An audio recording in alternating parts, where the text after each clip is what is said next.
Number one, Senate has a duty to consider budget review and outlook paper. This is a general statement that, the Senate will be asked to look at, and there are critical areas that they look at in terms of performance of the county government, and to some extent also the national government. This deals with the total fiscal transfers. They consider the total fiscal transfers to county government, the overall fiscal performance, the performance of the county government own source revenue, how is the absorption rate, the compliance with the fiscal responsibility principle. There have been challenges in the delays in disbursement due to litigation of revenue and county allocation revenue bills. This has been a very difficult area in as far as getting the two houses to agree in what goes to the counties has not been very easy. The two houses have had serious challenges, and we've also had cases where, I think as you can see, sometimes, not of course no senator, but in the public, we argue out of ignorance. Like now, immediately after election, some leaders were saying that, okay, they did not find, the coffers were empty, the treasury did not have money, there was only 93 million shillings that was found there. And we find it very, really, I don't know whether sympathize with the situation, because there's a lot of ignorance about it. Government does not collect money, stores in one place, keeps for 1 month, and then distribute after 1 month or after 1 year. We raise revenue on daily basis, and we fund government on daily basis. And there are also then there are competing needs.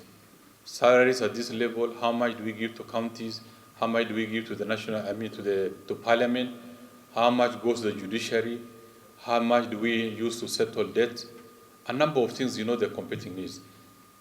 So the performance of revenue sometimes can be a challenge. You make a projection to raise a certain amount of money this week, but you end up raising less. So how do you now determine what goes to the counties and what goes elsewhere?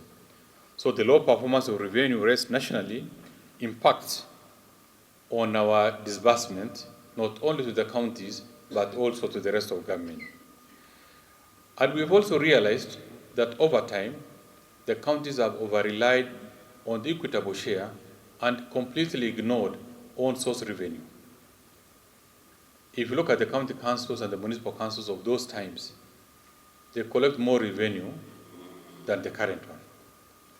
And yet those are not tailor-made. They are small organizations, ill-equipped, less experienced, without necessary capacity to manage that. But now the county government, fully functional, with all the professionals, with all the infrastructure, cannot raise revenue of their own. Either they are collected but not remitted, either they are collected or used at the source, and this impacts negatively. Sometimes county governments present huge budgets. This is the equitable share, this is the amount of money they are going to raise on their own, and yet they do not do it. If they do not do it, and they have such a big budget, you end up spending money that you do not have, and the process accumulates lots of pending bills, which now impacts on the general state of the economy at the county level.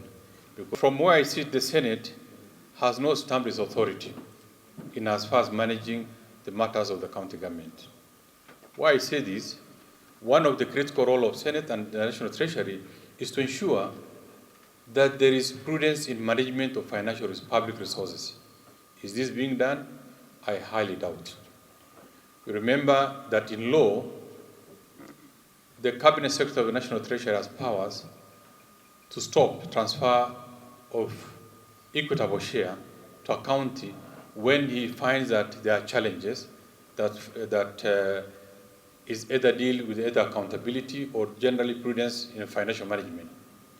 But after that, he's supposed to come and seek the authority of Senate for it either to be extended or for it to be fully enforced. We tried it. When I was new in the National Treasury, I tried it. The National Assembly cooperated with us, but unfortunately, it did not see the light of the day in Senate. So it gave now powers and authority, illegal powers and authority to the governor to spend in whatever way they want. And to some extent, therefore, it was not easy to enforce even payment of pending bills. We also have seen a challenge where there are certain counties, either because of their own inefficiency, the equitable transfer in every month, they keep on accumulating. The extent of even 3, 4, 5 months, they are holding huge balances, 2, 3, 4, 5 billion not spending, and yet they're expecting money to be transferred to them on monthly basis. So that's not good use of money. The county government, and I can confidently say also, I am not sure whether what we see in the Auditor General's report reflects the situation on the ground. We see clean records in as far as many counties are concerned, when in real sense, because we all come from these counties, the situation is very bad. The projects that were said to have been implemented, they actually exist only on paper. They are not there on the ground. And enforcement has been very difficult. And through this, then, corruption has thrived in the county government to the extent that I am not even sure whether the dream of the constitution-making organs are fully realized.